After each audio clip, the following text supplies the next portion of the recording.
Maitane, segurola, arratsaldeon. Arratsaldeon, zen moduz. Zaharrak garela edo zahartzen ari garela, edo gutxienez gazteak ez garela esateko modua da, veterano esatea. Bai, hala da, eta bapatean niri horrela iritsi zain naigabean, baina hala da. Atletismoarekin hasi naizenetikan, bapatean mundiala zegoelaren berri eman zidaten, Malagan, bain iraian, erabaki nuen atletismoarekin hastea eta veterano bezala, eta egia esan txoke handiagoa izan da netzako mundial eta aurkeztea baino veterana izatea. Alegia, titulu hori ja zuregain izatea, Bai. eta hola deitzea, ez da, zuk esan duzu, 23 urte eta gero Maitane berriro jantzi dituzu zapatillak, eta atletismoko pistetara bueltatu zara? Bai, egia esan, hau etorri izan pixkatu daran, Naroa Agirreren despeide antzeko bat egin genuen, arreke ja, ama izan da, eta gune bat eukidurako, eta despeide hartan pixkat, aspaldiko lagunekin, atletismo kideekin eta elkartopo egin nuen, eta haiekin hitz egiten, eta ikusi nuen batzuk jarraitzen zutela, eta posible zala, 35, 40 urtekin kirolari ekitea, eta esan hon, zergatik, ez nik beti izan dut, jende asko duen bezala, gogo gutxi, ez, kirola eta egiteko, eta askotan igual motivazio falta gehiago, ez? Ja. Orduan esan hon, zergatik ez motivazio polita da, batez ere rutina eta konstantzia hori asko gustatzen zaidalako, atletismoaren entrenamentuak eta politak izaten dira, gero ere kirola bezala ez du inor baztertzen, abiadura egin daitekelako, saltoak egin daitezke, jaurtiketak ere egin daitezkelako, eta alde hortatik ez du inor baztertzen nolabait, eta gero aitzaki oso polita da bidaiatzeko eta lagun berriak egiteko. Ez? Orduan veterano izateak ja. balio du, aproba gorputza forma mantendu, eta aitzakia da lagunak egin, bidaiatu, eta beste gauza batzuetarako. Bai, eta batez ere, ama bezala, eta seme-alabak ditugunentzako oso polita iruditzen zait, eta garrantzitsua ere konturatzea, batzutan, ez dela inbeste esan behar zer egin behar den baizik, eta ejemplu bezala guk adibidea eman dezakegula, ez? Aita ama, aitona amonak, garenok, ez da? Eta alde hortatik erreferentzi eta adibide polita da, ama batek, gaina emakume bezala, bere bizitza berreskuratzea, eta pues hori, ezin da esan ez erretzeko zigarroa eskutan dutzun bitartean, berdin gertatzen da kirolarekin, esan berrean egin behar dala eta osasungarria dala, egin dezagun, ez? Maitane, segurola, telebistan ikusi zaitugu aurkezle moduan askotan, Euskal Telebistako bigarren katean ere tertuliak idezara, que me estás contando saioan, modeloa, blogaria, eta ari gara aipatzen zure beste faseta hori, atleta veteranoa. Atletismoa guztiz utzita egon zara zu eta apur bate zerotik hasi zara berriro horretan, zure kasuen jauzi egiten, altura jauzia, ala sekula ez duzu utzi eta orain hasi zarena da apur bate veteranoen lehiaketetan parte hartzen. Egia esan gaztetan buru belarri haitu nintzen, eta Euskadiko Gipuzkoako txapelketa asko irabazi nituen altuera jautzian, esan dezun bezala. Bai. Ekipo aldetikan ere, bai Lizio Santo Tomasekin ikastola bezala, baita Aldetiko San Sebastianekin ere, maila altuan eta division den horrenda ibiltzen ginen, eta egia da, gero, karrera dela eta ama izan da, utzi egin dudala. Eta oraintxe bertan zerotik hasi baino nik esango nuke minusetik hasi naizela. Eta, baino motivazio hori aurkitu dudanetikan, egia da buru belarri hasi naizela, astean 3 egunetan entrenatzen dudala entrenatzaile batekin, Jonekin, oso gustora ari naiz eta rutina hori oso atsegina egiten zait, eta gero entrenatzaile tekniko bat ere badu, Ramon Zit, Espainiar Federazioan ere arduradun izan dena, eta alde hortatik ustez kriston zortea dakadala eta aprobetxatu nahi dudala. Gero ere Donostia da, kirola egiteko oso hiri polita, ez? Orain konturatzen gea, eta bai korrika egiteko, bai infrastruktura aldetikan, instalazioak eta oso ondo daude, eta egia esan gaur egun kirola egiten ez duenak, da, ez dakit nahi duelako, baina egia esan aukera aldetikan aukera oso zabala dago. Hala ere, Maitane, hemen ari gara, veterano gora, veterano behera, hori adinak markatzen du, edo adibidez zure alorrean, atletismoan, noiz izaten da atleta bat veterano? Begira. Badago markatuta hori? Bai, oso zorrotza dira gaina horrekin. Veteranoetan ere egongo dira gazteak eta veteranoak. Denetari dago, veteranoetan, hori da. 35 urtetik aurrera ja veterano izan zaitezke. Horrek ez du esan nahi, absolutotan oraindikan txapelketetan parte hartu ez dezakezunik.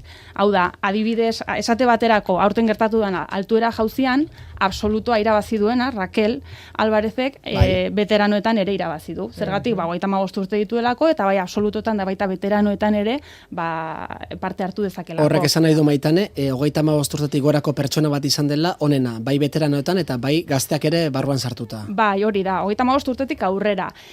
Datu kurioso bat da, datua baino nik dakatadana da, sentsazio bat 35 urtetik aurrera dela, baina gehiengoa zenbaki aldetikan apuntatzen hasten dela 40tik aurrera. Eta zuri hori gertatu zaizu. Exactamente. Hori gertatu zait. Eta batez ere emakumezkoi, ez? 35, 40 urte bitarte hortan asko eta asko amak izaten gea, eta normalean bitarte hori pixkat okupatuago edukitzen dugu, eta 40 urtetik aurrea, kristona da, zenbat jende ibitzen da atletismoan. Aurten irailean Malagan munduko txapelketan, 8.000 pertsona apuntatu ziren txapelketara, beraz, ni kristona irutzen zait. Ere, egin daitezke, 40tik eta 50tik aurrera. Jo, edozein kategoria da ona, kategoria ditzen diot atletismoan 5 urteka sailkatzen direlako, ez? 35etik 40ra, 40-45, eta horrela, nordaki, noraino, galdetu dira zuren noiztikan, baina norarte, ez? Zein da topea? Aurten Malagan adibidez, 101 urteko persona bat aurkeztu zen, eta luzera jautzia intzuen. Zanik esaten nun, hau meritua, benetan, esaten nun, benetan oso miresgarria da, eta gaina ejemplu oso ona, ez? Kompetitzea ez da bakarrikan txapelketara joatea eta salto egitea, baizik eta entrenatzea, Ego Ameriketatik Malagaraino iristea, abioi hartzea, areaino joatea, dorsal hartzea, kriston meritua iruditzen zait, eta kriston ejemplua, gozada bat. Bai, meritua inongo zalantzarik gabe, Maitane, baina konta iguzuzuk, zuk nola aurkitu duzun zure gorputza, horremeste urte pasa ondoren, ze atletismoa esan duzu, bada maila bat eskatzen duen kirola, eta adibidez altuera jauzian, nola ikusten duzu zuk zure gorputza orain zertan aldatu da kirola egiteko modua urteekin? Bai, parte txarretik hasiko naiz, eta gorputza aldatzen da, eta egia esan gure artean veteranoek eukitzen dugun gaietako bat zera da, belaunak eta ezdurrak eta geroz eta gehiago pentsatzen dut. Baina parte hona da ere txikitan egin baldin badezu teknika aldetikan eta gauzak mantentzen direla. Orduan horrekin gelditzen naiz eta jota fuego horrei emango jo. Teknika mantendu, gero beste gauza batzuk okerrera normala de moduan, belauneko minaketa, adibidez flexibilitatea hor garrantzitsu izango da. Hori mantentzen da? Gutxixio, baina nik uste dut azkenean kirola egin dugunok zehose mantentzen dugula beti, eta errestasuna eduki dugula kirola egiteko eta edozein arlotan, ez? Azkenean kirola egin dugunok errestasuna dakagu eskiatzera joateko, gauzak probatzeko, eta hori gelditzen da, nola ez? Jauzi egiteko hanketan behar duzun indarra, hori zer egiten da, galdu apur bat hori ere? Galdu apur bat ez, pila bat, izugarri galtzen da. Nik esango nuke muskularki dela izurrak kenduta gehien galtzen dana, ez? Emakumezkoak gaina gehigarri hori dakagu, ez? Nolabait muskuloa oraindikan gehiago ahultzen da, eta nik hori nabaritu dut, nola ez? Orduan hori egin behar dena da, hartu eta landu, ez dauka besterik. Eta irabazi, zerbait irabaziko da adinarekin? Gauza asko, nik nahi goitutu hain 40 urtuki 20 baino, gauza asko irabazten dira, batez ere, irabazten dena da azkenean, kirolak ematen dizkizun baloreak, ez? Oinarrian daude azkenean rutinari garrantzia ematea, konstantziari beti dakizkigun gauzak. Oso garrantzitsua da ere, helburuak eukitzea, baina ez helburutan bakarrik zentratzea, baizik eta bidean, hau da, nire eguneroko entrenamentuak oso atseginak egite zaizkit eta horrekin geratu behar naiz. Eta importanteena, eta netzako beti hau esaten dut, eta urteekin ikasten den gauza bat da, frustrazioarekiko tolerantzia, ez? Hori da, behintzat txikiei ere transmititzen saiatzen naizena, oain, larun bat hontan Euskadiko txapelketa eukidet, eta oso gaizki saltatu dut, kakazarratea zait, benetan oso gaizki, Gabonetako 2 aste hauek eta gero zarraroa, baina oso gaizki saltatu nuen, eta egun batzuk onak dira, beste batzuk txarrak, hori barneratu egiten duzu, eta aurrera jarraitu, positibotasun handienarekin. Euskadiko txapelketa esan duzu, eta iaz munduko txapelketan izan zinen, egia da etzen nuela oso urrutira joan behar izan, ez? Malagan izan zen, okeraz pagaude. Bertati bertara zan, egia esan horregatik hasi nintzen, Bai, hori izan zen ere nera itzakia Malagarekin hasi nintzen, eta, egia esan, 7. geratu nintzen, ez dago gaizki, baina 7 bakarrik ginen, dena esan barra da. 7. Bai. Baina hor sartzen ziren 80 urtekoak ere, ala zuek veteranon artean duzue, ez dakite, Adintarte batzuk daude, eta Bai. 7. izan zara adintarte jakin batean. Hori da, kategoria kadejoa, 5 urtero kategoria batekoa zea. Orduan, lehengo urtean adibidez 39 urtekin, nire kategoria zen 35 kategoria. Horrek esan nahi du, 35-tik 39koak kategoria horretan konbetitzen genuela, eta horietan 7 aurkeztu ginen, eta ni 7. geratu nintzen. Kategoria hori emakumezkoetan zailena izaten da, ze batzuk badatoz absolutotatik bizitza guztia entrenatzetik, eta oie, Erretiratu berri daude. Bueno, erretiratu ere ez. Gabeak, hori da. Jarraitu egiten dute. Bai. Oraindik ez dago ni bezalako berreskuratu duenik, eta bueno, pixkate, ez nego oraindik oso prestatua.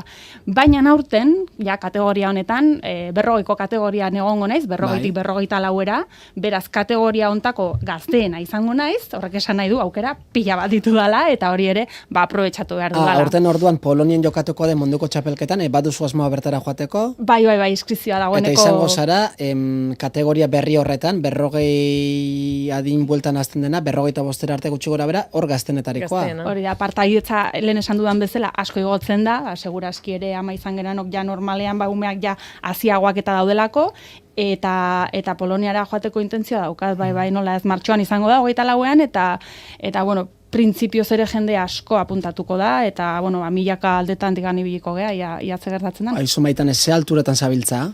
Ointxe bertan, oain dela 3 aste Gipuzkoako errekorra utzi dut nire kategorian, eta bat 39 saltatu nuen. Hori izango zen nire veteranoetako marka. Bat 39. Badago aukerarik zure kasuan adibidez, marka hori hobetzeko, datorren urtean edo urte 2 barru edo 3 barru, ala normalena da hortik apur bat beti ere geisten joatea? Beira, justu hori Naroa Agirren senarra edo entrenatzaileak esan zidana, hau da, esaterako, betidanik kirola egin duen batek, adibidez Naroa Agirre batek, bere guzia ja eman du, nolabait esprimitu eginda. Baina ni bezalako pertsona batek, utzi duen urte batzutan zehar kirola, oraindik esprimitzeko asko dauka. Ni datu horrekin gelditzen naiz, eta pentsatzen dut hemendikan kategoria hontan behintzat oraindik asko dudala emateko. Bai, gogotsu ikusten zaitugu, eta Poloniako txapelketa horretarako, munduko txapelketa horretarako ere, erabat gogoz, beldurrez egongo nintzateke zure aurkaria izango banintz, Maitane, desde luego. Gustatuko litzaizuke honetan serio aurrera egitea, ez daki posible dan, baina honetatik bizitzea nolabait, zu kontutan hartuta ibilizarela baita youtuber, blogari... Ez, eta horregatik izango balitze, enuke egingo. Esan nahi dut, niri atletismoak bete izan hau beti, disiplina bezala asko gustatzen zaidalako.